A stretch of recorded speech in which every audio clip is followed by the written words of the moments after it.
feriado na América, né? Acho que não retorno para um pouquinho. Retorno para um pouco. Só. Vamos meditar um pouquinho, tá?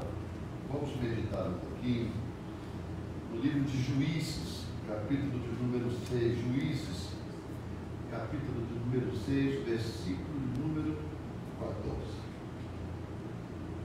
Uma rápida meditação da palavra do Senhor para a gente sair daqui com bastante fé, em nome do Senhor Jesus, fortalecidos naquilo que a gente conhece como chamada de Deus.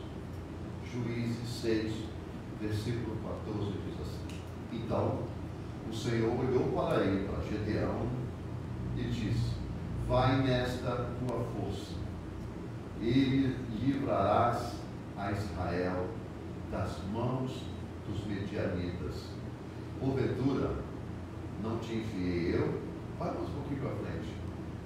E ele lhe diz: Ai, Senhor meu, como livrarei a Israel? Eis que a minha família é a mais pobre em Manassés, e eu o menor da casa de meu pai. Tá bom. Somente até aí. Está difícil.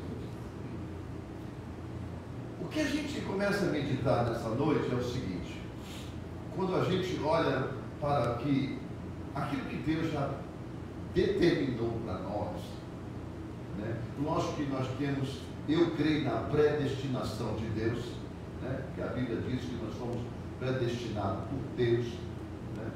Mas chamado por Deus é uma coisa totalmente diferente, que a gente precisa entender. E o que mais a gente tenta nos dias de vir à igreja é aprender com Deus, através da palavra de Deus, o que Deus diz ao nosso respeito. Nós, muitas das vezes, se preocupamos muito com o que os outros pensam de nós. O que a sociedade diz, o que os vizinhos dizem, o que nossos parentes dizem, o que nossos amigos dizem a respeito de nós. Enfim, tudo a gente se preocupa, menos com o que Deus pensa de nós. Deus está sempre em segundo ou terceiro plano em muitas coisas nas nossas vidas. Eu estou dizendo nossas vidas porque eu quero me incluir, para mim não ficar apenas como um crente pá, e pega e joga, né? Geralmente você vai encontrar muita gente pregando, mas jogando para os outros. Vocês. Eu acho que todos nós temos a mesma fraqueza. Uns mais, outros menos. Mas temos as nossas fraquezas. Não é verdade?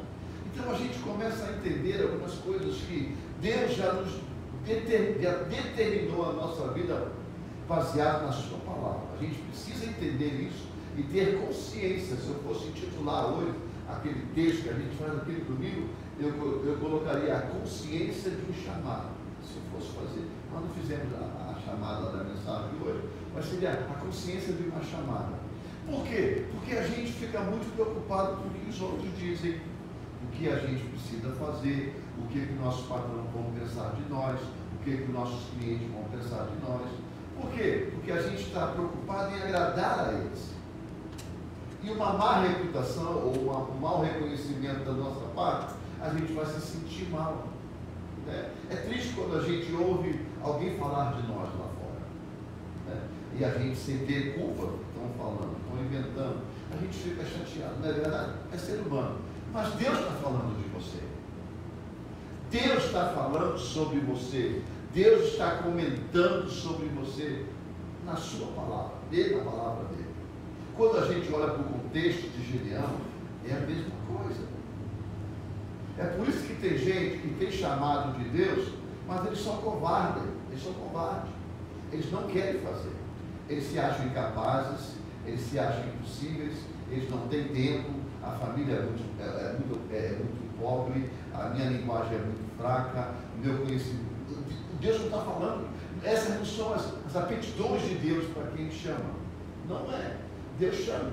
Existe um jargão aí fora que não precisa se capacitar para quando Deus chama. Precisa sim. Precisa se capacitar sim. Se não precisasse para se capacitar, não tinha os 3 anos de esterilidade que Jesus deu para com os seus discípulos. Precisa capacitar, não é de qualquer jeito. Quando se faz uma obra de qualquer jeito, a gente impõe a nossa opinião, a nossa maneira de ser, a gente não passa a entender os outros, a gente acha que é o nosso jeito que é certo. É por isso que você encontra muitos líderes que são xiitas, são durão, é do meu jeito e acabou. Fica quem quer. Quem não quiser, a porta que entra é a mesma porta que sai.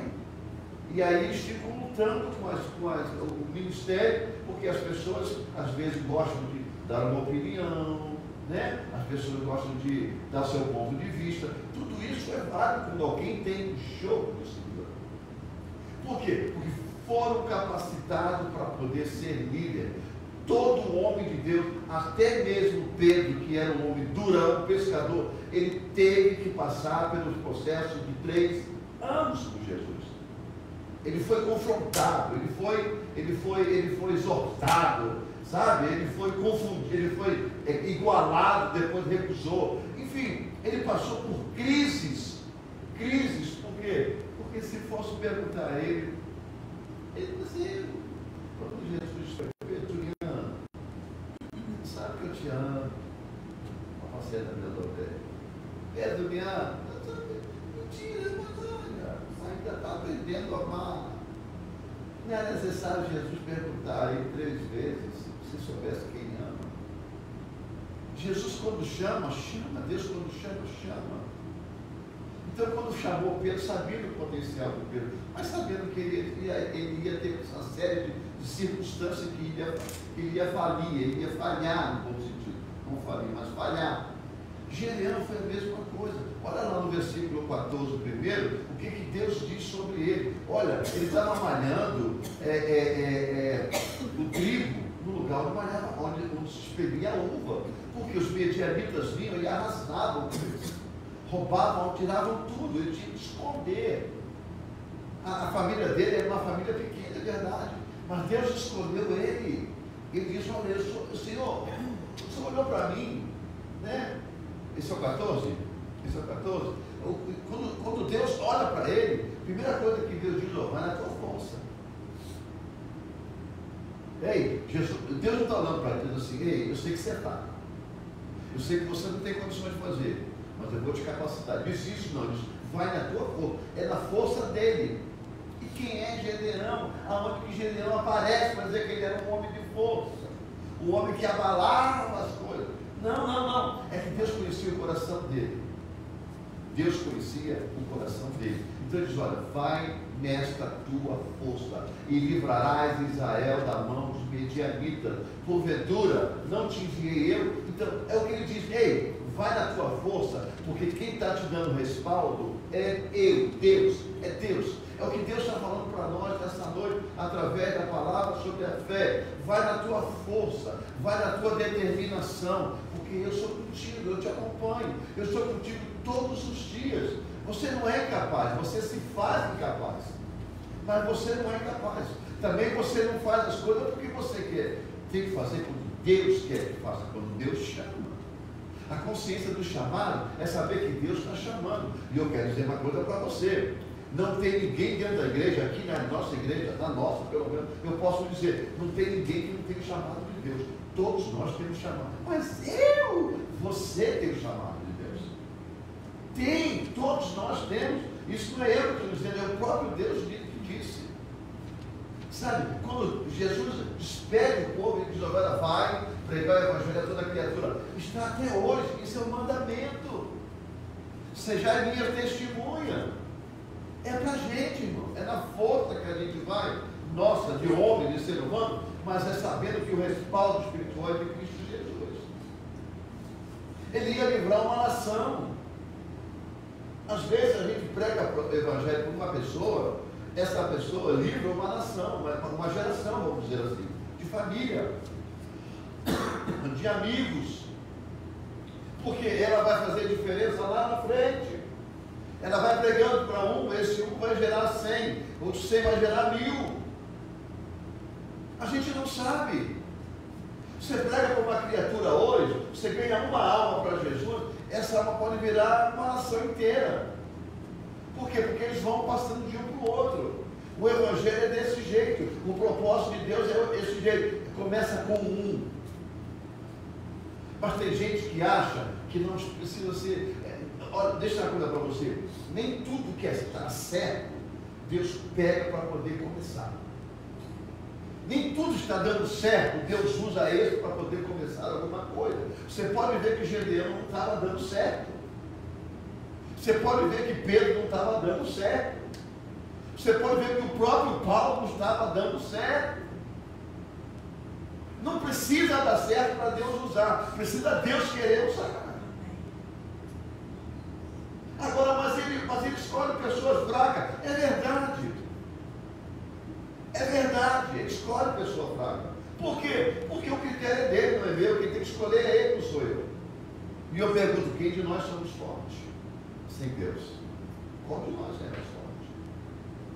Então, quando Deus separa Gedeão para libertar uma nação de Medianita, olha que esses homens, essa nação de Midian, eles viam como um gafanhoto, eles destruíam tudo. Eles não só levavam gados, eles levavam gado, eles acabavam com a lavoura, eles acabavam com tudo. Israel ficava a zero. Eles tinham que esconder comida e ainda às vezes era achada a comida deles. E eles levavam tudo e depois atacavam fogo, destruíam tudo. Era esse tipo de povo que Gedeão foi levantado por Deus para poder fazer o quê? Para fazer a diferença, para fazer a vontade do Senhor. O que Deus está fazendo com o Gedeão, está trabalhando a mente dele, falando assim, ei, vai na tua força. Vai na tua força. Trazendo isso para o mundo de hoje, às vezes, a gente, muitas das vezes, a gente está incapacitado. Na verdade, o ser humano, a humildade do ser humano, ela é, como é que eu vou dizer, a palavra que eu posso dizer corretamente para não ir por outro caminho. Ela é, não sei, eu esqueci a palavra agora. Ela não é 100% a humildade do ser humano. Porque por trás de muita humildade ainda existe uma satisfação de receber um agrado, de receber um elogio do que está fazendo. O ego do ser humano é desse jeito. Por mais que ele seja humilde, ou ela seja humilde, no fundo, e muitas pessoas se fazem humildes para poder receber um elogio, um bom elogio. Então, por trás de vez de muita humildade, pode existir uma arrogância. Espero que vocês me entendam, porque tem gente que se faz disso. Então, essas pessoas não são usadas por Deus. Elas podem até ser, quando tiver uma mudança. Porque Deus, quando começa a chamar uma pessoa, Ele olha o coração e vê a sinceridade do coração. Não é que as pessoas precisam esperar um elogio para poder se destacar em alguma coisa. Não esperem elogio. Eu não sou muito de elogiar. Eu sou muito de investir. De elogiar, não. Por quê? Porque às vezes um elogio ele pode cair numa hora errada. Ele pode levar a pessoa numa hora errada. Eu acho que o melhor elogio que tem é você lançar a pessoa a um posicionamento mais alto. Por quê? Porque o elogio só fica no elogio e vai chegar um momento que ele vai passar a ser uma coisa cansativa. Não adianta elogiar e não dar oportunidade. Não adianta dizer que você faz um bom bolo e daqui a pouco enjoar do bolo da pessoa. Não adianta elogiar que você faz uma boa limpeza e daqui a pouco não querer mais a limpeza, fica cansativo. Mas a oportunidade, quando você dá a oportunidade, você vê que a pessoa sente a alegria de ter feito algo que você deu uma oportunidade. Ela se sente que ela produziu algo bom. E isso vai levar ela no nível mais. Sabe, viver com Deus, irmão, é sempre alcançar um nível acima. De que forma? Se expondo a Deus. Se expondo a Deus. A casa de Deus é o reino de Deus. Não é a casa de Deus. O reino de Deus é a única coisa, é o único lugar que é onde a gente deve se expor para crescer. Porque se a gente não se expor, a gente não cresce. Por quê? Porque é voluntariado. voluntariado. Por que tem gente que tem uma voz bonita? Eu vou usar a voz que é mais fácil, um instrumento. Não vou dizer pregar, porque pregar, se eu disser que a pessoa prega bem, pode ser que seja, eu estou sendo meio demagogo com elas. E eu não quero chamar elas de falsos profetas. Mas eu vou dizer cantar, eu vou dizer tocar, um instrumento aqui. Fazem tão bem, é dom, mas não fazem, não são sequentes naquilo que Deus chamou para fazer. Por quê? Porque elas não gostam de se lançar.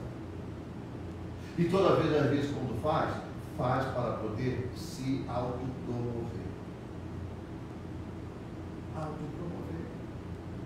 Porque quando alguém, irmãos, olha, é assim, ó, quando a gente entregou a vida a Deus, a gente entregou a vida a Deus e tudo que há dentro da nossa vida. Tudo. Se eu estou querendo participar de uma igreja, uma mega igreja, e colocar a minha voz para fora, eu estou querendo me autopromover. Deixa eu trazer para vocês um exemplo. Se eu ligar agora para um cantor ou uma cantora conhecida, dizer assim, quando é que você pode vir aqui na igreja? Dia tal. Qual é a sua oferta que você cobra? Bom, você sabe que eu não cobro nada, mas eu tenho que pagar músico, o olho da minha, blá, blá, blá. Então eu tenho que cobrir esse custo de 30 mil. Eu digo, tá bom, 30 mil tá. Aí num dia de viagem eu falo assim, olha, eu não tenho dinheiro. Você vem de graça? Se ele disser que não vem de graça, eles não são cantores, eles não são louvadores, eles não são líderes. Não são. Eles são profissionais. Porque a pessoa pode dizer assim, olha, eu vou de graça, meus músicos não vão, eu não posso cobrir eles, mas eu vou. Eu vou botar o CD e vou cantar. Aí você chama isso serviço de Deus, não é promoção. Mas se você tiver que pagar alguém para fazer alguma coisa na igreja, essa pessoa, o problema de pagar é entre aspas. O problema de receber é um grande entre aspas. Porque eu que toco, eu estou indo porque estão me pagando para ir. Eu estou fazendo da casa de Deus um emprego. Você entendeu? Você entendeu? É por isso que eu digo, é por isso que quando Deus chama Gedeão, ele podia chamar outras pessoas. Ele podia chamar outras pessoas de outra geração, de outra nação, de outra família maiores. Mas não vou chamar uma pessoa mais simples, aquela que até se considerava mais simples e mais incapaz possível. Por quê? Porque o Senhor conhecia o coração dele. Irmãos, eu quero me perguntar para você, para nós, para a gente nessa noite de fé. Sabe? Se você tem desejo de fazer algo para o Senhor, faça. Aliás, Deus já te chamou para fazer. Deus já te chamou para... Por que você está dizendo? Porque você está no corpo. O corpo é o mecanismo de Deus. Como é que eu vou descobrir quantas coisas geram no corpo de necessidade para poder o corpo funcionar? Olha, uma porta que abre, uma porta que fecha, uma garrafa que se pega, um copo que se vê. Irmão, a pessoa que chega na igreja, posiciona na igreja, deixa os seus restos depois do culto e vai embora, essa pessoa não tem nenhum compromisso com a igreja. Mas tem que ter alguém o quê? Eu digo o resto, é copo de água, é comida no chão, é chiclete nas cadeiras. O que é isso? É uma questão de pegar seus restos, vou limpar a casa de Deus. É um compromisso meu com Deus. Eu cheguei e encontrei limpo. O que o senhor está dizendo com isso? Estou dizendo com isso que você tem que usar as suas forças para você fazer parte do mecanismo. Eu saí, irmão, a gente tem um projeto de começar um segundo culto, um dia qualquer desse aí. Ainda está na cabeça. Não vai ser no verão. Aí você faz um culto de 8 a 10 e faz um culto de 10 ao meio-dia. Quem chegar depois tem que afastar assim a sujeira com o pé às vezes, porque tem pessoas que deixam seus restos. Não estou falando da nossa igreja, estou falando no geral. Por quê? A pessoa não se esforçou de trabalhar no mecanismo. Agora você tem que destacar uma pessoa para limpar, é como se fosse avião. Você entrou no avião, comeu, viveu, largou para lá, alguém tem que entrar, limpar para o próximo. Não vai entrar. São chamados do corpo. São chamados da igreja. Ah, mas o que tem a ver isso com Gedeão? Epa, foi no coração humilde que o Senhor usou para poder alcançar outros. Vai entrar uma pessoa aqui, vai entrar 10, vai entrar 100, vai entrar 1000, pessoas que gostam de limpeza. Vai encontrar limpeza, fica. E você vence uma batalha na vida daquela pessoa. Por quê? Porque ela tem lutado para estar numa igreja. Sempre que vai, ela se sente bem. Eu aprendi isso no seminário. Para você deixar uma pessoa se sentir bem numa igreja, ela tem que chegar e encontrar uma coisa, pelo menos na medida acima da casa que ela mora. É uma luz bem clara, é uma limpeza de chão, é o ar-condicionado funcionando, uma porta acessível para entrar, é um rio aquecido para poder a pessoa chegar, ser bem recebido. Ninguém vai para restaurante quando a pessoa te trata mal. Tem gente que vai para restaurante caro, paga caro, mas dentro da igreja não quer pagar uma coisa dentro da igreja. Por quê? Porque lá fora tem que pagar, senão não come. Aqui come sem pagar. Isso é corpo. Ei, quando eu disse que nós fazemos parte de uma engrenagem, tudo que você fizer é na tua força que você vai fazer para alcançar outro. Nós vamos vencer. Escuta isso, bota na sua cabeça. Nós venceremos as almas que estão lá fora carentes, na mão do diabo. Nós vamos tomar ela da mão do diabo e vamos trazer para o reino de Deus. De que jeito? Tratando bem do reino, tratando bem de quem chega, também tratando bem do corpo, fazendo o corpo funcionar. Nós não estamos diante do medianita, mas estamos diante do diabo, que tira muitas das vezes as pessoas de dentro da igreja, porque a igreja falta isso, falta aquilo, falta aquilo.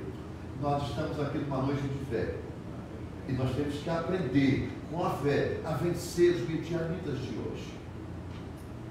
Quem que Deus usou? Um homem. Um homem para livrar uma nação. Quem que Deus vai usar dentro da igreja? Um irmão, uma irmã, para poder tirar da mão do diabo almas preciosas para Deus. Irmão, aqui fora tem gente demais precioso para Deus.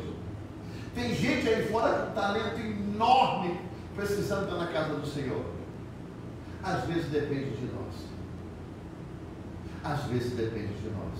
Da gente libertar essa nação que vai vir atrás dessa pessoa, essa família que vai vir atrás, esses amigos que virão atrás dessa pessoa, sabe, os clientes que virão atrás da pessoa. Gente, tem pessoas aí fora que estão ao ponto de querer entrar na igreja, mas não conseguem entrar, porque o diabo não permite que elas entrarem. Elas sempre têm um problema para não entrarem. Sabe, toda vez que o diabo, quando elas determinam de vir para a casa do Senhor, quando elas determinam, eu vou lá naquele culto domingo, eu vou, e elas até marcam na cabeça dela, eu vou lá, o medianita chega, quebra o carro, dá problema em casa, põe uma doença. Irmão, isso a gente vai vencer em nome do Senhor Jesus Cristo. Vai chegar um dia que Deus vai me usar, vai te usar, vai nos usar, e nós vamos estar dispostos o tempo todo, e nós venceremos, arrancaremos da mão deles o que eles não pertencem a eles, e traremos para as mãos do Senhor, e entregaremos na mão do Senhor essas joias.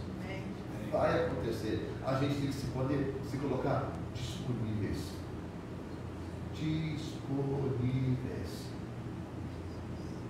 Não adianta a gente ficar apenas na multidão da igreja.